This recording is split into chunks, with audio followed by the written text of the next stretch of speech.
बोलता राजस्थान की इस विशेष पेशकश में आपका स्वागत है। राजस्थान में मंत्रिमंडल विस्तार को लेकर अलग अलग चर्चाओं का बाजार गर्म है। हाल ही में मुख्यमंत्री भजनलाल शर्मा अपने दोनों उप मुख्यमंत्रियों के साथ दिल्ली दौरे पर थे, जहां उन्होंने राष्ट्रपति द्रौपदी मुर्मू सहित कई केंद्रीय नेताओं से मुलाकात की, उनका मार्गदर्शन लिया।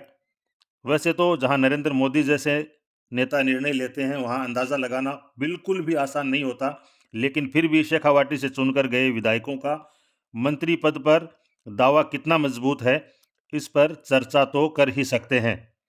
विधानसभा चुनाव 2023 में शेखावाटी की 21 सीटों में से 6 सीटों पर भाजपा विधायक चुनाव जीतकर विधानसभा पहुंचे हैं।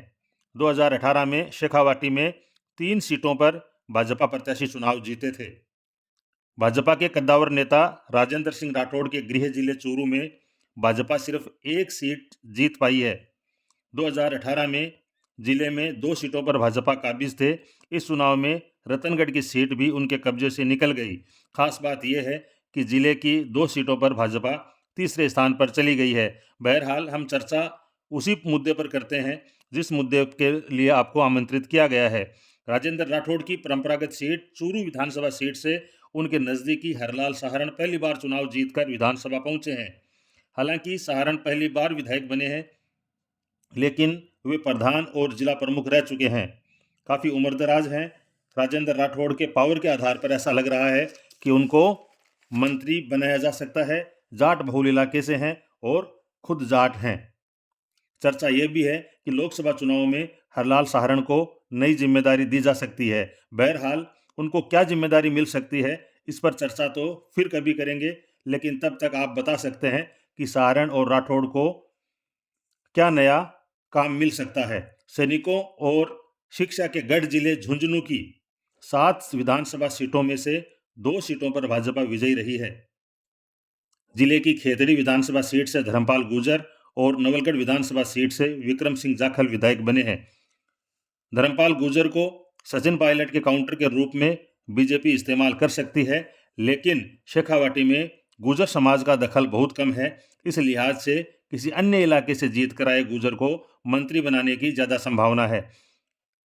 अगर किसी अन्य जिले से गुर्जर मंत्री नहीं बनाया गया तो धर्मपाल गुर्जर को मंत्री बनाया जा सकता है।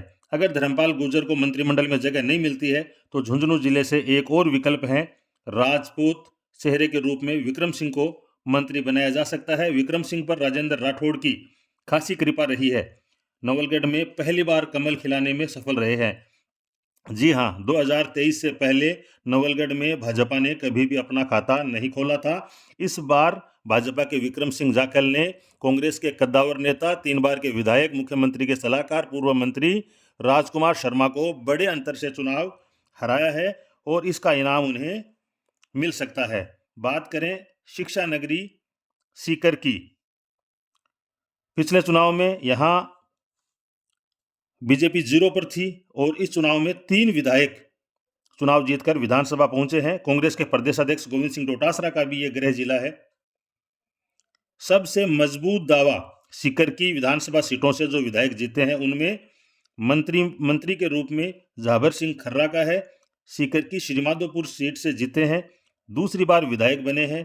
पिता हरलाल सिंह खर्रा लंबे टाइम विधायक रहे हैं। भैरू सिंह शेखावत मंत्रिमंडल में मंत्री भी रह चुके हैं। अच्छा अनुभव है, जाट हैं, उम्रदराज हैं, इस लिहाज से वे मंत्री बनाए जा सकते हैं। बात करें धोद विधानसभा सीट की, लाल टापू के नाम से मशहूर धोद विधानसभा सीट पर 2013 में भाजपा के गोवर्धन वर्मा पहली बार कमल खिलाने में कामयाब हुए थे।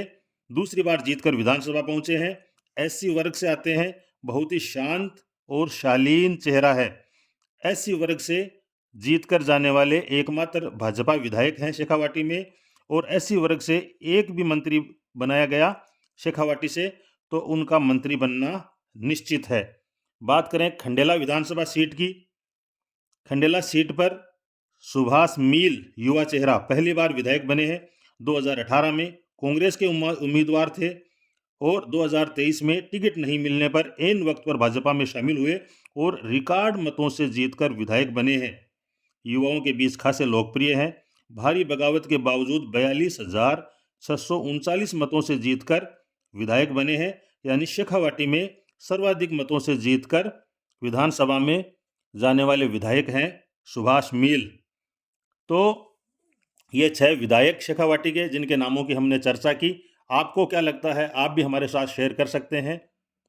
आप हमारे साथ जुड़े, इसके लिए आपका बहुत बहुत धन्यवाद। देखते रहिए बोलता राजस्थान। चैनल पर नए हैं तो चैनल को सब्सक्राइब कर लीजिए, वीडियो को ज़्यादा से ज़्यादा शेयर करें। हमारे साथ जुड़ने के लिए आपका बहुत बहुत धन्यवाद।